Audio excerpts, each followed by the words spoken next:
तो स्वागत है आपका स्टूडेंट एक नए लेक्चर के अंदर और उस लेक्चर में पढ़ेंगे शेयरिंग ऑफ चार्ज। इससे पहले टेलीग्राम चैनल का लिंक डिस्क्रिप्शन में है, वहां पे सारा कंटेंट और मटेरियल आपको मिल जाएगा, उसको सब्सक्राइब कर लीजिए और वीडियो को कर दीजिए शेयर। ये बातें दूसरी थी, अब आगे बात करते हैं शेयरिंग ऑफ ए चार्ज की। देखिए शेयरिंग का मतलब क्या होता है, मिल बांट के खाना, यही मतलब होता है कि भाई मिल बांट के खाने को हम क्या कहते हैं, शेयरिंग कहते हैं। बट यहां पे हमें किसकी शेयरिंग करनी है, चार्ज की। अब चार्ज क्या होता है इस बात को पहले ही डिस्कस कर चुके हैं, जब इस यूनिट का पहला लेक्चर हमने पढ़ा था उसी के अंदर। किसी को नहीं पता तो प्लेलिस्ट में लेक्चर अपना जाके देख ले, वहां पे पता चल जाएगा। अब देखिए स्टूडेंट, होता क्या है एक्चुअल में, शेयरिंग ऑफ चार्ज का मतलब क्या होता है कि सपोज कीजिए कि आपके पास कोई भी दो आपको कंडक्टर दे रखे हैं, कोई भी दो कंडक्टर मान लीजिए, that is the first one and that is the second one. ये दो कंडक्टर दे दिए गए, ठीक है। अब मैं ये मान लेता हूं कि इन दोनों के पास अलग अलग चार्ज है, एक के पास कुछ होगा दूसरे के पास कुछ होगा, सेम चार्ज नहीं है दोनों के पास, ठीक है। दोनों के पास अलग अलग चार्ज है। इसके पास मान लिया मैंने Q1 चार्ज है और इसके पास Q2 चार्ज है, और इस पहले की कैपेसिटी C1 मान ली और इसकी कैपेसिटी C2 मान ली, ठीक है। इस पहले के पोटेंशियल V1 मान लिया और दूसरे का पोटेंशियल V2 मान लिया, ये सब मान लिया, क्योंकि कंडक्टर के पास चार्ज भी होगा तो कैपेसिटी होगी तो पोटेंशियल भी होगा, तीनों चार्ज होंगे। अब क्या करता हूं मैं, इसको एक तार से कनेक्ट कर देता हूं, और तार होना चाहिए कंडक्टिंग। जैसे ही कंडक्टिंग वायर से कनेक्ट किया तो चार्ज का फ्लो स्टार्ट हो जाता है, जिसके पास ज्यादा चार्ज है वहां से चल के जिसके पास कम चार्ज है वहां तक जाता है, और ये तब तक जाता रहता है जब तक दोनों का पोटेंशियल क्या ना हो जाए, सेम हो जाए। और जब दोनों का पोटेंशियल सेम हो जाए तो ये रुक जाता है, ठीक है। सिचुएशन ऐसी हो जाती है। तो शेयरिंग ऑफ ए चार्ज का मतलब होता है कि whenever two conductor are connecting through a connecting wire, then there is a flow of a charge until the potential of both the conductor becomes same। कब तक, जब तक दोनों कंडक्टर का पोटेंशियल सेम ना हो जाए। ये बात ऐसी है। अब सपोज कीजिए कि एक छोटा सा एग्जांपल देता हूं आपको, जनरल जो बड़े इंटरेस्ट लेते हो आजकल तुम, वैसा ही एग्जांपल दे देता हूं। समझ ले ये है लड़का, ठीक है, और दूसरी कौन है, लड़की।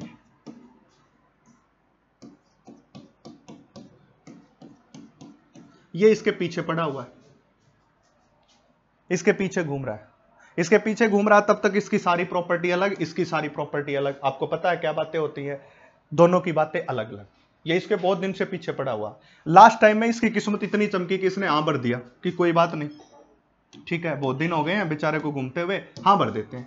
इसने इसकी बात की हाँ भर दी। अब लड़का हवा में आ गया कि मेरी तो बात बन गई, इसने हाँ भर दी। अब क्या कहता है लड़का, कहता कि ना जी अब दिन है, रात के समय कहता दिन है, तो लड़की कहती है जी हाँ दिन ही, आप सही कह रहे हो। इसी प्रकार लड़की रात को दिन कहती है, दिन को रात कहती है, तो वही लड़का कहता है सेम बात। अब कहता है कि ये, इसको बोल देना कि ये 4 नहीं है ये 5 है, तो लड़का कहेगा हाँ जी 5 है, ये बिल्कुल 5, आप सही कह रहे हो, और सारे गलत है, पूरी दुनिया गलत है, मैथमेटिक्स गलत है, आर्यभट्ट गलत हो गया बट वो ठीक हो गया। ऐसा ही होता है, ठीक है। तो उसका मतलब क्या हुआ, दोनों की बातें सेम हो गई। तो पहले बात लगा लो कि लड़का अलग लड़की अलग, इसको Q1 मान लो, इसको Q2 मान लो, दोनों का कैपेसिटी भी अलग अलग है। समझ गए होगे कैपेसिटी को, तो बड़े समझदार बच्चे हो। और इनका पोटेंशियल भी अलग अलग है। बाद में क्या किया, जैसे ही इसने एक्सेप्ट कर लिया तो दोनों की बातें हो गई सेम, जिसको कहते हैं पोटेंशियल सेम। अब क्यों, क्योंकि एक कनेक्टिंग वायर के थ्रू ये क्या हो चुके हैं, कनेक्ट हो चुके हैं। और ऐसी ही सिचुएशन यहां पे हो रही है। तो इसी को आप समझ सकते हो, सिंपल सी बात है, समझ आ गई होगी, क्योंकि इससे ज्यादा समझ आता है और फिजिक्स से आपको कम समझ आएगा, तो इसलिए मैंने ये एग्जाम्पल दिया है। बदमाश हो गए तो तुम सब आजकल, चलिए खैर कोई बात नहीं, जैसे समझ आता वैसे समझा देते हैं। तो क्या किया हमने, हम क्या कहते हैं कि शेयरिंग ऑफ ए चार्ज का मतलब क्या होता है कि जब किसी भी दो कंडक्टर को, when two conductors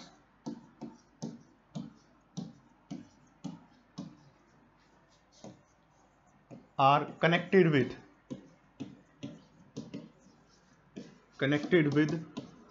conducting wire.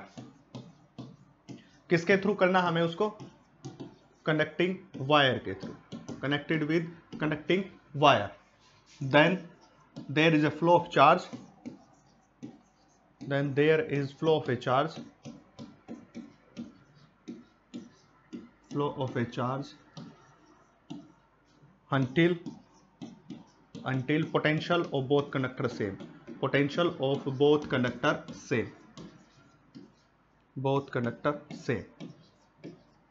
जब तक दोनों कंडक्टर का पोटेंशियल क्या ना हो जाए, सेम ना हो जाए।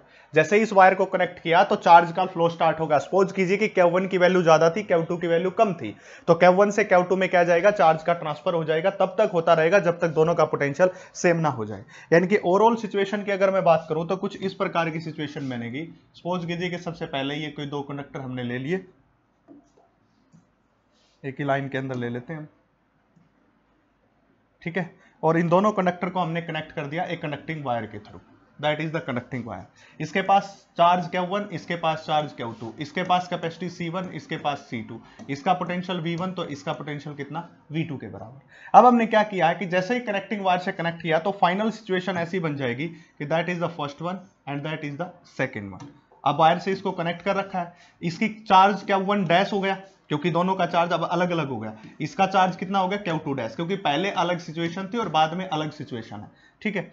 यानी कि इसको कनेक्ट करने के बाद, ये कनेक्ट करने से पहले की सिचुएशन है, इसको कनेक्ट करो मत, ठीक है, दैट इज आफ्टर कनेक्टिंग। और इसके बाद C1 कैपेसिटी वो चेंज नहीं होगी, दोनों सेम रहेगा, और इसका भी पोटेंशियल भी और इसका भी पोटेंशियल भी, क्योंकि आफ्टर ज्वाइनिंग के बाद दोनों का पोटेंशियल क्या हो जाता है, सेम हो जाता है। यानी कि कहने का मतलब ओवरऑल ये है कि अगर इनिशियल इसके पास चार्ज Q1 प्लस Q2 था तो वो फाइनल चार्ज दोनों का सम सेम रहेगा, Q1 dash plus Q2 dash. कहने का मतलब है कि इनिशियली दोनों के पास 20 कूलाम चार्ज था तो फाइनली 20 कूलाम होगा। इनिशियल ऐसा हो सकता है कि इसके पास 12 कूलाम हो और इसके पास 8 कूलाम हो, तो 20 हो गया, पर बाद में क्या हो जाएगा, दोनों के पास 10-10 कूलाम हो जाएगा। जब दोनों को कनेक्ट कर दिया जाएगा तो दोनों के पास क्या हो जाएगा, सेम, और पोटेंशियल भी क्या हो जाएगा, दोनों का सेम हो जाएगा। इसका मतलब यह हुआ कि अगर मैं Q1 डैश की वैल्यू बताऊं, दैट इज Q1 डैश, ये किसके बराबर होगा, वही पोटेंशियल C1 इंटू V। इसी प्रकार अगर मैं Q2 डैश की वैल्यू निकालूं तो that is C2 into V के बराबर हो जाएगा। अगर मैं दोनों का रेशियो निकालूं तो that is Q1 divided by में Q2 is equal to C1 divided by में C2, यहाँ पे भी यहाँ पे भी कैंसिल आउट हो गया, that is Q1 dash Q2 dash. यानी कि जो ओवरऑल Q1 डैश है और Q2 डैश है वो किसके बराबर है, C1 बाय C2 के। मतलब Q1 डैश C1 के ऊपर डिपेंड कर रहा है, Q2 डैश C2 के ऊपर डिपेंड कर रहा है। अगर मेरे को ये ऐसा बोल दिया जाए कि दोनों की कैपेसिटी अलग अलग है तो कितना चार्ज होगा, अब फाइनल चार्ज पूछ ले, ये पूछ ले कि Q1 डैश और Q2 डैश की वैल्यू बता दीजिए फाइनली, ऐसा बात पूछ ले अगला, तो कैसे बता सकते हैं। अब यहां से देखो पता चल रहा है कि ये सब Q1 डैश किसके ऊपर डिपेंड कर रहा है, C1 से। तो अब इस क्वेश्चन का एक फायदा ये होता है कि अगला, जैसे कि अब ये फाइनल सिचुएशन ये आई थी ना हमारी, ये फाइनल सिचुएशन थी, इसको वायर से कनेक्ट कर रखा था, इसके पास चार्ज कितना था, Q1 डैश, और इसके पास Q2 डैश के बराबर। अब कोई कहते कि Q1 डैश की वैल्यू निकालो, तो Q1 डैश की वैल्यू कैसे निकाली जाएगी, देखिए Q1 dash is equal to में C1 डिवाइडेड बाय में total capacitance C1 plus C2 into में टोटल चार्ज Q। अब सपोज कीजिए कि फाइनली इसके पास ये Q1 प्लस Q2 डैश मिला के, यानी कि ये Q1 प्लस Q2 डैश मिला के किसके बराबर है, Q के बराबर। ये हमें सपोज कर लिया, ये हमने मान लिया। तो यहां पे Q1 डैश निकालेंगे तो C1 divided by C1 plus C2, यानी कि कहने का मतलब ये हुआ C1 कैपेसिटी किसके लिए, Q1 डैश। क्यों क्यों हुआ ऐसा, क्योंकि Q1 डैश किसके ऊपर डिपेंड कर रहा था, डायरेक्टली C1 के ऊपर। तो ये हो जाएगा C1 divided by C1 plus C2 into Q। इसी प्रकार अगर कोई आपसे Q2 डैश की वैल्यू पूछे तो वो हो जाएगी C2 डिवाइडेड बाय में C1 प्लस C2 और मल्टीप्लाई बाय में टोटल चार्ज Q के बराबर। तो इस प्रकार निकाल सकते हैं, और ये एक बड़ा अच्छा मेथड है, ये बड़ी एक अच्छी बात है कि जो ऐसे हम इसको फाइंड आउट कर सकते हैं। ऐसे फाइंड आउट करने का मतलब क्या हुआ कि अगर आपको कोई ज्यादा अंदर घुसने की जरूरत नहीं है, अब कोई आपको बोल दे कि दो आपके पास हैं कंडक्टर है, एक की कैपेसिटी दिस है, दूसरे की कैपेसिटी ये है, पहले चार्ज इतना था, बाद में कितना चार्ज होगा, तो ये फार्मूले लगा के डायरेक्टली आप उसको बता दीजिए, कोई फर्क नहीं पड़ता है, ठीक है। अब अगर हम बात करें इन दोनों के कॉमन पोटेंशियल की, अभी तक तो हमने क्या बात की थी, अभी तक हमने केवल यही बात की थी कि दो कंडक्टर को कनेक्ट कर दिया जाए, किससे, कनेक्टिंग वायर से, तो उनका पोटेंशियल सेम हो जाता है। अब ये पूछना चाहता है कि उसका कॉमन पोटेंशियल कितना होता है। जब लड़का लड़की की बातें हो चुकी हैं तो उनका कॉमन पॉइंट क्या बन गया है उसके बाद, पहले तो दोनों की बातें अलग थी, अब दोनों की बातें सेम हो गई, तो एक वो कहेंगे कि हाँ देखो तेरी मेरी आदत मिल रही है, वो बेवकूफ बनाते ना एक दूसरे को, हाँ तेरी मेरी आदत मिल रही है, देखो ये आदत है इसलिए मैंने आपको प्रपोज किया था, ऐसी बातें बोलते हैं, तो वो कॉमन पॉइंट ढूंढते हैं। वैसे ही हम यहाँ पे भी कॉमन पॉइंट ढूंढेंगे, क्योंकि इसका इसके साथ क्या चल रहा है, लव अफेयर चल रहा है। अगर इसका लव अफेयर चल रहा है तो इसका कॉमन पॉइंट ढूंढिए, ढूंढते देखिए कैसे ढूंढेंगे, कॉमन पॉइंट ढूंढते हैं। अब देखिए कॉमन पॉइंट ढूंढेंगे,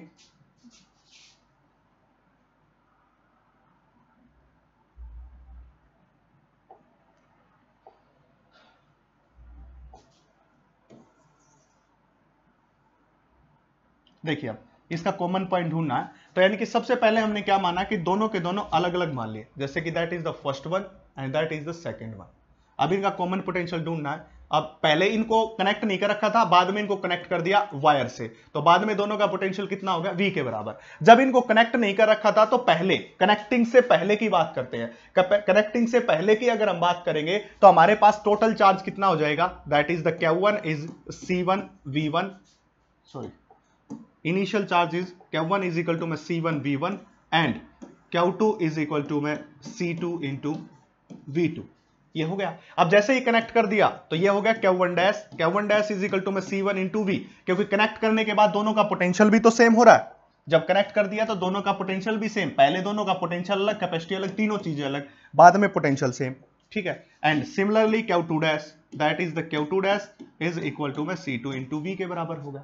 बट एक बात आपको देखने को मिली होगी कि Q1 plus Q2 is equal to में Q1 dash plus Q2 dash के बराबर है, दोनों इक्वल हैं। तो अगर मैं Q1 प्लस Q2 करूं that is the C1 V1 plus C2 V2 के बराबर करूं, और Q1 dash plus Q2 dash that is C1 V plus C2 into V के बराबर। So simple. तो कॉमन बात क्या निकल के आएगी, देखिए यहाँ पे C1 V1 plus C2 V2, और यहां से क्या ले लिया V कॉमन, यहां कौन बचा C1 प्लस C2 बचा, ठीक है, ये बच गया। तो फाइनली हमारे पास क्या निकलेगा, देखिए दैट इज V निकालना हमें, तो V कितना हो जाएगा C1 V1 plus C2 V2 C2 V2 divided by में C1 प्लस C2, ये आ गया, ठीक है।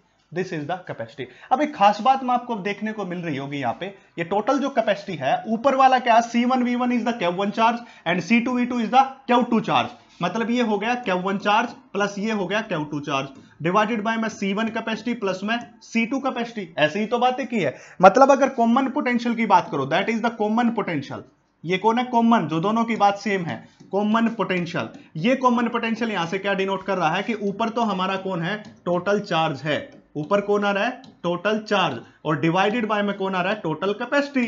देखिए फिर से नया बात हो गई, total charge upon total capacity, total charge upon total capacity is the common potential. तो यही तो बात है, इसका ये फार्मूला भी हो सकता, तो ये फार्मूला भी हो सकता, कोई भी बात हो सकती, दोनों बातें एक सी हैं कि common potential is the total charge upon total capacity, that comes out this. अब किसी बुद्धिजीव ने कहा कि ये बातें हो रही हैं, लव अफेयर चल रहा है दोनों का, ये सब हो रहा है, तो उसके कारण कुछ लॉसेस होते हैं ना, लॉसेस आपको भी पता है कितने बड़ा ड्रॉबैक होती है। बाद में कहता दोस्तों के सामने मेरा काट दिया, ऐसे ही बातें करता है। तो वैसे ही ये दोनों जब एक दूसरे से कनेक्ट हो जाते हैं तो यहाँ पे भी कुछ ना कुछ कटने की संभावना रहती है, और वो क्या कटता है, वो लॉस होता है। वहां पे वैसे वाला लॉस होता है, तो यहाँ पे एनर्जी का लॉस होता है। यहाँ पे किसका लॉस होता है, एनर्जी का। तो नेक्स्ट टॉपिक के अंदर हम क्या करते हैं कि एनर्जी के लॉस की बात करते हैं, हम लॉस ऑफ एनर्जी। अब जो कॉमन पोटेंशियल के कारण जो एनर्जी का लॉस आया है उसकी बात करते हैं, एनर्जी लॉस, ठीक है।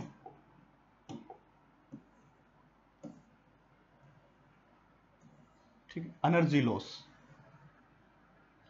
लॉस की बात करते हैं। कहते हैं मेरा काट दिया, तो इसने भी काट दिया भाई, इसका ये क्या अलग थोड़ी ना। एनर्जी लॉस की बात करते हैं। देखिए एनर्जी लॉस की बात कैसे करेंगे,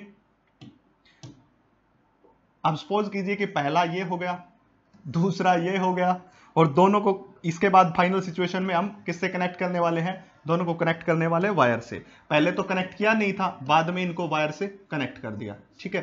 that is the Q1 C1 and V potential, Q2 into C2 into V potential, Q1 dash ये Q2 डैश Q1 डैश, यहाँ पे Q1 C1 V1 Q2 C2 V2, ये हो जाएगा, ठीक है।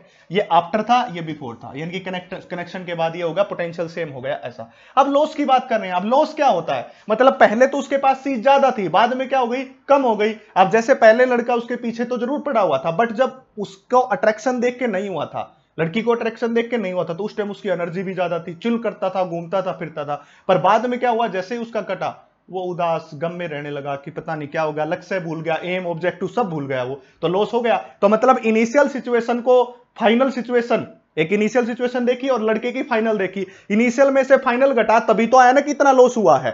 यही तो लॉस होता है। तो इसका मतलब अगर हमें लॉस निकालना है, यानी कि एनर्जी का लॉस निकालना है, तो एनर्जी का लॉस कैसे निकालेंगे? That is the initial energy कितनी थी और जब उसने फाइनल सिचुएशन में गया तो कितनी होगी, तो उसमें से माइनस कर दो। अगर कोई कहता है कि जी इनिशियल एनर्जी, अब इनिशियल एनर्जी का फार्मूला तो हमें पता है, that is the half C V square, इसके बराबर होता है। तो इनिशियल एनर्जी के लिए क्या हो जाएगी? पहला जो कंडक्टर है उसके लिए हो जाएगी हाफ C1 V1 का स्क्वायर, और दूसरे वाला है जो उसकी हो जाएगी हाफ C2 इंटू V2 का स्क्वायर।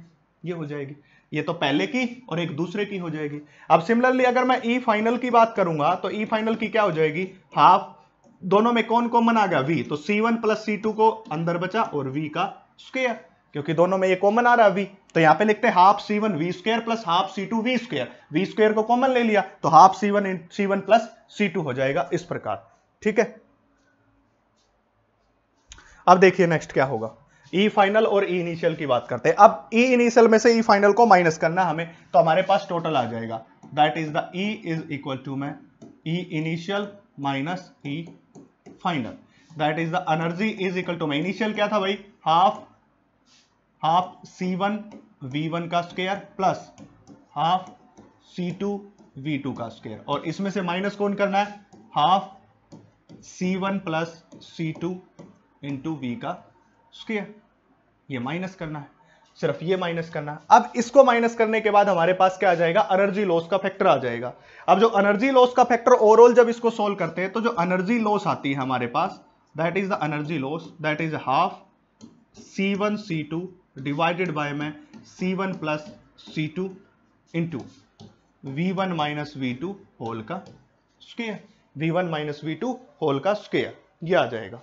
ठीक है, तो this is the energy loss, this formula for energy loss, ये आपको याद रखना है। जब इसको सिंप्लीफाई करोगे तो हाफ यहां से कॉमन आ रहा है, और उसके बाद वहां पे क्या बचेगा? C1 V1 square plus C2 V2 square, और वहां पे C1 plus C2 into V square minus वाला फैक्टर। इस कंप्लीट को जब सोल्व करते हैं तो that comes out to be half C1 C2 divided by C1 plus C2 V1 minus V2 whole square. कहोगे कि यहाँ पे बन नहीं रहा, बट बेटा आप एक बात याद रखें, यहाँ पे V की वैल्यू रखनी होगी आपको। वो कितनी निकाली थी? C1 V1 plus C2 V2 divided by में C1 प्लस C2, ये V की वैल्यू उठा के और यहाँ पे पुट करनी है हमें, और फिर इसको सिंप्लीफाई करना है, तो एनर्जी लॉस का फार्मूला ये आ जाएगा। वो जनरल मैथमेटिक्स आप कर सकते हो, क्योंकि अगर मैं करके दिखाऊंगा तो लेक्चर बहुत लंबा हो जाएगा, फिर कहोगे सर आप लंबी लंबी वीडियोस बनाते हो। तो वो जस्ट पुट करोगे तो सोल्व करोगे तो ये आ जाएगा half C1 C2 divided by C1 plus C2 V1 minus V2 का square. This is the formula of energy loss. तो दो चार फार्मूले जो गिने चुने मैंने यहाँ पे आपको बताया है, that is the first one for the common potential, that is the C1 V1 plus C2 V2 divided by में C1 प्लस C2। ठीक है, जो लव अफेयर के कारण आया था। अगर Q1 डैश निकालना है तो that is the C1 divided by में C1 प्लस C2 इंटू में total charge Q। Similarly Q2 dash अगर हमें निकालना है तो that is the C2 divided by में C1 plus C2, that is the total charge. ठीक है, और थर्ड फार्मूला अभी अभी एनर्जी लॉस का मैंने बताया, that is energy loss is half C1 C2 divided by में C1 plus C2 into V1 minus V2 whole का स्क्वायर। तो these are the formulas, list of formulas, ये आपको पता होनी चाहिए, ये याद होने चाहिए। इन्हीं के बेसिस के ऊपर आप क्या कर सकते हो? न्यूमेरिकल्स का सॉल्यूशन कर सकते हो, और इनके अलावा आप न्यूमेरिकल का सॉल्यूशन नहीं कर पाओगे। तो ये सारे फार्मूले आपको पता होने चाहिए। ठीक है, तो आपको कॉमन पोटेंशियल के बारे में पता चल गया। अब कॉमन पोटेंशियल की अगर हम बात करें, ये जो कंप्लीट फार्मूले हैं तो ये किसके बारे में थे? कॉमन पोटेंशियल के बारे में थे। तो that all formulas for the common potential. अब जैसे कि इसके बाद हम कुछ न्यूमेरिकल्स देखते हैं, हमारी यही रिचुअल चलती आई है, तो नेक्स्ट हम न्यूमेरिकल की बात करते हैं। अब सपोज कीजिए कि पहला न्यूमेरिकल यहाँ पे दिया हुआ है। अब फर्स्ट न्यूमेरिकल की बात करेंगे तो देखिए क्या कह रहा है। ये कह रहा है कि एक solid conducting sphere of radius 10 centimetre is enclosed by a thin metallic shell of radius 20 centimetre. एक सॉलिड कंडक्टिंग स्फीयर है। अब कंडक्टिंग स्फीयर की बात कर लो, चाहे तो कंडक्टिंग स्फीयर ले लो चाहे सेल ले लो, दोनों एक ही बात होती है, आपको पता ही ये बात पहले भी बता रखी है। वो क्या कहता है कि उसको एक सेल से ढक दिया, ऐसा बोल रहा है। Solid conducting sphere of radius, यानी कि जो कंडक्टिंग स्फीयर है इसकी रेडियस है 10 सेंटीमीटर, और इसके बाहर का जो सेल है उसकी रेडियस है 20 सेंटीमीटर। ठीक है, 20 सेंटीमीटर ऐसे है, इस प्रकार है। ए चार्ज क्या 20 microcoulomb is given to the inner sphere. जो अंदर वाला स्फीयर है, उस अंदर वाले स्फीयर के पास कितना चार्ज है भाई? अंदर वाले स्फीयर के पास 20 माइक्रोकुलाम, इस छोटे वाले के पास है 20 microcoulomb given to inner sphere. Find out the heat generated in the process, the inner sphere is connected to a shell by conducting wire. अब क्या बोल रहा है कि इस प्रोसेस के अंदर कितनी हीट जनरेट हुई ये बतानी है, और इस पूरे को किससे कनेक्ट कर दिया, एक कंडक्टिंग वायर के through, that is the conducting wire, conducting wire, ठीक है, दैट इज द क्वेश्चन, ये क्वेश्चन है। अब एक खास बात हमेशा याद रखना, और ये सीबीएसई बोर्ड में एक बार क्वेश्चन भी पूछा गया था कि अगर हम एक सेल को दूसरे सेल, दो सेल कोसेंट्रिक सेल है, जैसे ये रहा, एक की रेडियस कम है, दूसरे की रेडियस ज्यादा है, और दोनों को कंडक्टिंग वायर से कनेक्ट कर दिया जाए तो किसके ऊपर चार्ज आएगा, तो सारा का सारा जो चार्ज होता है वो बाहर वाले स्फीयर के ऊपर शिफ्ट हो जाता है। किसके ऊपर शिफ्ट हो जाता है, अंदर वाले से बाहर वाले के ऊपर। फाइनल जब पोजीशन की बात करोगे तो अंदर वाले के पास चार्ज 0 और बाहर वाले के पास चार्ज कितना रहेगा, 20 माइक्रोकुलम। यानी कि मैं इस सिचुएशन को डायग्रामेटिक समझाने की कोशिश करता हूं आपको।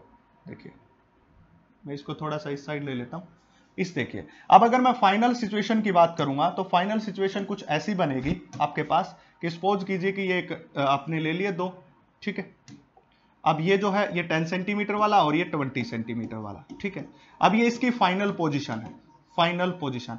फाइनल पोजीशन के बाद ये कंडक्टिंग वायर है, इसके ऊपर अंदर वाले के पास चार्ज कितना हो जाएगा, 0, और जो बाहर वाला है जिसकी रेडियस 20 सेंटीमीटर उसके पास चार्ज कितना हो जाएगा, 20 माइक्रोकुलम। ये है, यानी कि अंदर वाले का चार्ज सारा बाहर वाले पे शिफ्ट हो जाएगा, ऐसी बातें होती हैं। अब ये पूछ रहा है कितनी एनर्जी का लॉस हुआ है, ठीक है। The inner sphere is connected, find out the heat generate. Heat generate कब होती है, जब एनर्जी का लॉस होता है तभी हीट जनरेट होती है। तो अब बात सोचिए कि अगर मैं बात करूं एनर्जी की, तो एनर्जी का फार्मूला किसके बराबर होता है, that is the Q square by 2c, या यहां पे लिख लो that is Q square divided by 2c, this is the formula. इसको अच्छे से लिख देता हूं मैं, ठीक है। एनर्जी का फार्मूला क्या होता है, क्यू स्क्वायर डिवाइडेड बाय में 2 इंटू सी के बराबर।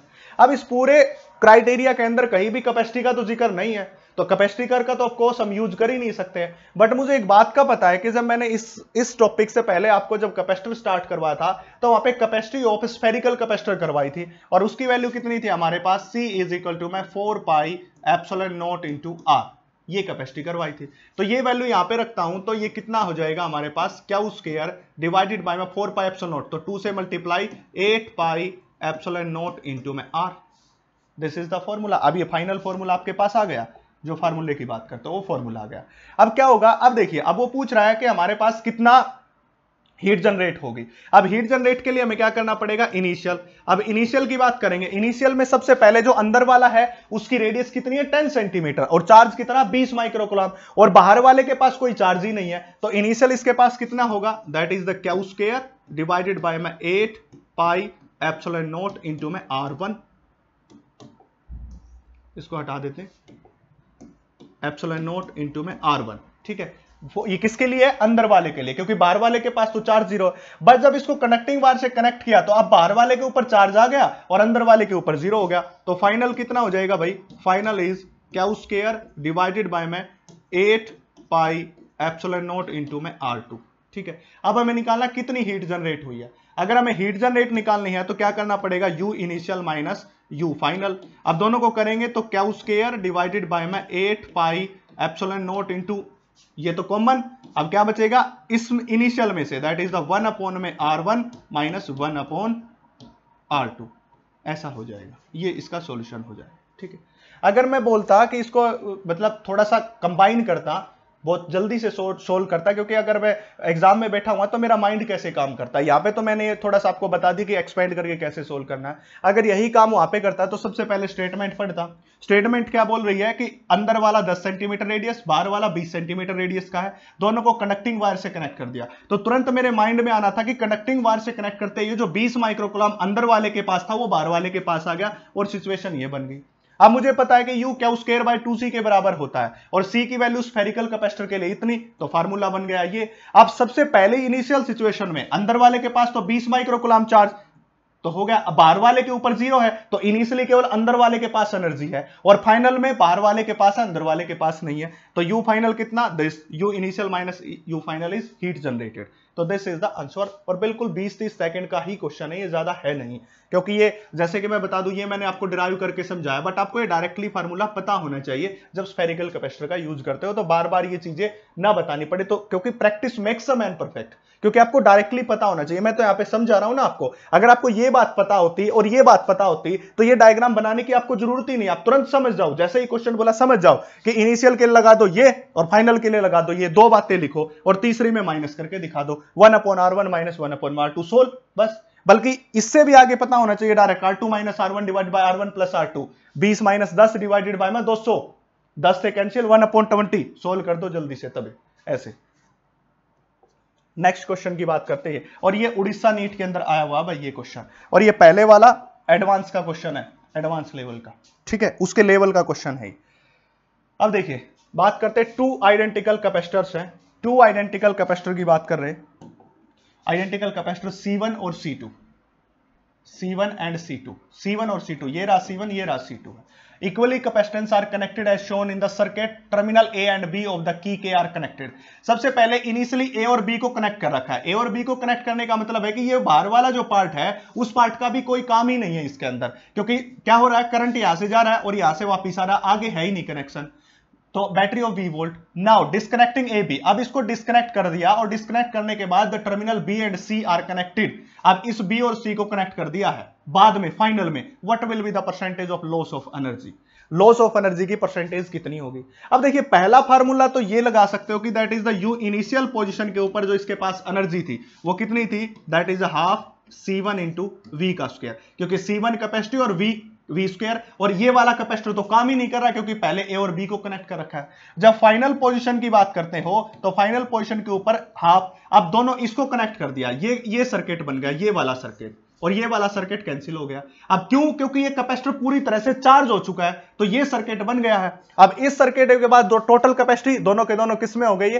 पैरेलल में, तो कैपेसिटी कितनी हो जाएगी C1 प्लस C2, कैपेसिटी तो कितनी होगी C1 प्लस C2 होगी कैपेसिटी। अब इसका जो पोटेंशियल होगा वो भी सेम नहीं होगा, V का यूज नहीं कर सकते हैं क्योंकि इसके पास जब इसने चार्ज किया तो इसके पास V पोटेंशियल हो गया, फिर हमने इसको डिस्कनेक्ट किया तो V होने के बाद इसके पास कितना बचेगा, V/2 इसके पास, क्योंकि दोनों कैपेसिटी C1 और C2 है, अपने आप में पोटेंशियल को बांट लेंगी, V/2 इसके पास और V/2 इसके पास, सो V/2 होल का स्क्वायर करो। अब U इनिशियल में से U फाइनल कर दो, आपके पास आंसर आ जाएगा। पहला मेथड तो है ये। अब दूसरा मेथड बिल्कुल शॉर्ट में बता देता हूं, बिल्कुल शॉर्ट में आपको बता देता हूं दूसरा मेथड। देखिए क्या करेंगे, दूसरा मेथड कैसे सोल्व करोगे शॉर्ट में वो बता देता हूं। देखिए सबसे पहले क्वेश्चन क्या बोल रहा है मैं आपको बता दूं।